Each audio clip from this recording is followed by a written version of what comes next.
Hello guys, welcome back to my channel dentistry with doctor Suyash. आज अपन पढ़ेंगे development of tooth का part 4।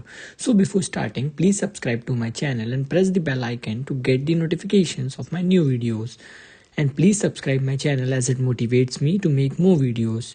Start करने से पहले प्लीज़ मेरी लास्ट की जो 3 वीडियोस थी वो आप देख लीजिएगा, जिससे आपको ये वाले पार्ट का बेटर अंडरस्टैंडिंग होगा। स्टार्ट करने से पहले आपको बता दूं कि जो रूट फॉर्मेशन होता है वो जो स्टार्ट होता है वो तभी होता है जब अपना जो इनामल और डेंटिन रहता है उसका फॉर्मेशन अपना जो फ्यूचर सीमेंटो इनामल जंक्शन रहता है वहाँ तक पहुँच जाता है। मतलब अगर जब तक डेंटिन और इनामल अपने सीमेंटो इनामल जंक्शन तक नहीं पहुँचेगा तब तक रूट फॉर्मेशन स्टार्ट नहीं होगा। अब रूट फॉर्मेशन को अपन इस वीडियो में 2 पार्ट में पढ़ेंगे। पहला होगा formation of Hertwig epithelial root sheath and उसके बाद होगा फॉर्मेशन ऑफ रूट। जो अपनी हर्टविक एपिथेलियल रूट शीट रहती है वो 2 टाइप्स के सेल से बनती है, अपने outer enamel epithelium and the inner enamel epithelium. अब आउटर एनामल एपिथेलियम और इनर एनामल एपिथेलियम जब सर्वाइकल पोर्शन में आ जाता है तो एक छोटा सा बेंड ले लेता है एंड अपने जो दोनों साइड से बेंड लेता है और अपना हॉरिजॉन्टली अपने एक दूसरे की तरफ बढ़ने लगता है। बट ये हॉरिजॉन्टली बढ़ता तो है बट दोनों एक दूसरे को टच नहीं करते हैं। एक दूसरे को टच करके ना करते हुए ये बीच में एक स्पेस छोड़ देते हैं जो कि बनता है अपना फ्यूचर में एपाइकल फोरामेन। आपको बता दूं कि रूट फॉर्मेशन के टाइम पे सिर्फ आउटर एनामल एपिथेलियम और इनर एनामल एपिथेलियम ही पार्ट लेते हैं, ना ही स्ट्रेटम इंटरमीडियम पार्ट लेता है, ना ही स्टेलेट रेटिकुलम अपना पार्ट लेता है। जैसे कि अपन जानते हैं कि जो अपना रूट रहता है वहाँ पे इनामल नहीं पाया जाता है, तो इसी प्रकार से जो अपने इनर इनामल एपिथेलियम रहता है वो एक बहुत ही शॉर्ट लिव्ड रहता है। शॉर्ट लिव्ड रहता है मतलब कि वो धीरे धीरे अपने आप को ख़त्म करते जाता है। उसका जो मेन काम रहता है वो रहता है कि जो अपने ओडोंटोब्लास्ट रहते हैं उनको इंड्यूस करना डेंटिन प्रोडक्शन के लिए। जैसे ही ये चालू हो जाता है वैसे ही उसकी वो धीरे धीरे अपनी कंटिन्यूटी ब्रेक कर देता है और धीरे धीरे ख़त्म होते जाता है। बट उसके कुछ पार्ट जो रहते हैं वो रेमिनेंट्स के रूप में रह जाते हैं रूट्स में, जो कि अपन को पेरियोडोंटल लिगामेंट्स वगैरह में देखे जा सकते हैं, जिन्हें अपन बोलते हैं सेल रेस्ट ऑफ मेलिसेस।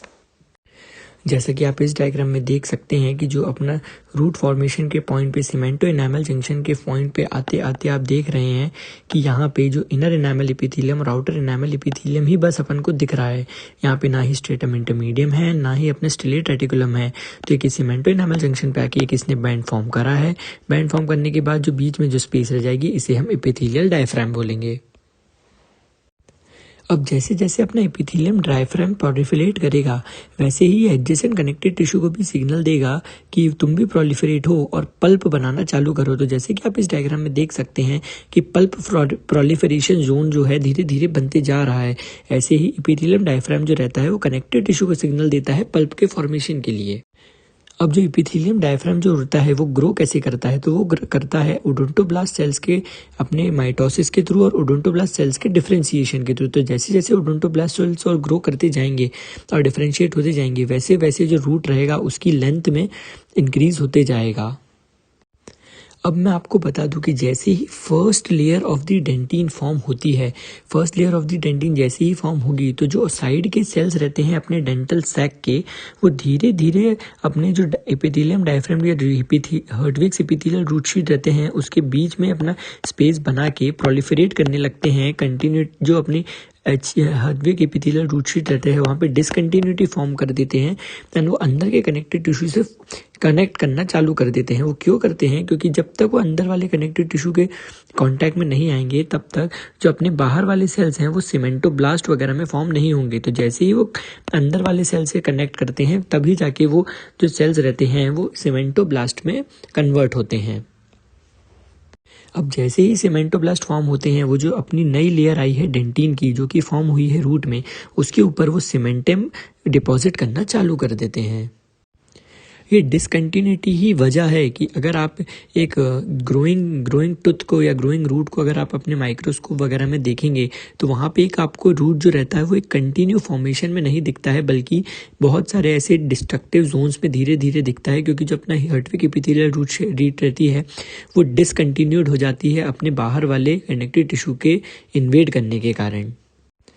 अब ये तो जब सिंगल रूट रहता है तो ऐसे फॉर्म होता है। डबल रूटेड या मल्टी रूटेड जो टूथ्स रहते हैं उनमें फॉर्मेशन कैसे होता है, तो उनमें आप देखेंगे कि जो अपना रहता है रूट ट्रंक, वो एक टंग लाइक एक्सटेंशंस अपने अपाइकल फोरामेन की तरफ देने लगता है। जैसे आप देखेंगे 2 रूट्स में, तो यहाँ पे एक सिंगल टंग लाइक एक्सटेंशन देने लगता है। ये तब तक ग्रो करता है जब तक ये 2 पार्ट में मिल नहीं जाता है।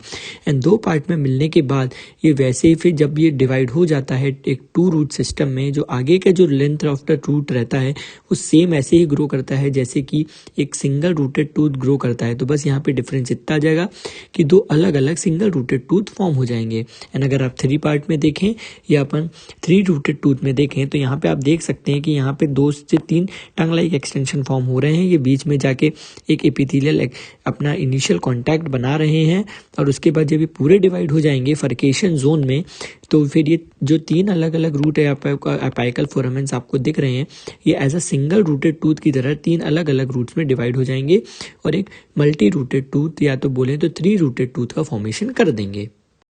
अब अगर होता क्या है बाय चांस, जैसे कि देखें कि biology is full of mysteries, तो आप अगर देखेंगे कि अगर बाय चांस जो बाहर का कनेक्टिव टिश्यू है वो उसको इन्वेड नहीं कर पाता है, या तो अपन बोलें जो न्यू लेयर ऑफ डेंटिन है उससे जो अपने इनर इनामल एपिथेलियम के सेल्स हैं जो कि बोलते हैं अपन अमीलोब्लास्ट, अगर वो उससे बहुत टाइटली बॉन्ड कर जाते हैं कि वो डिस्ट्रॉय ना हो पाए, तो होता क्या है वो कांटेक्ट में आने के बाद वहाँ पे जो अपना रूट रहता है वहाँ पे इनामल का फॉर्मेशन भी स्टार्ट कर देते हैं।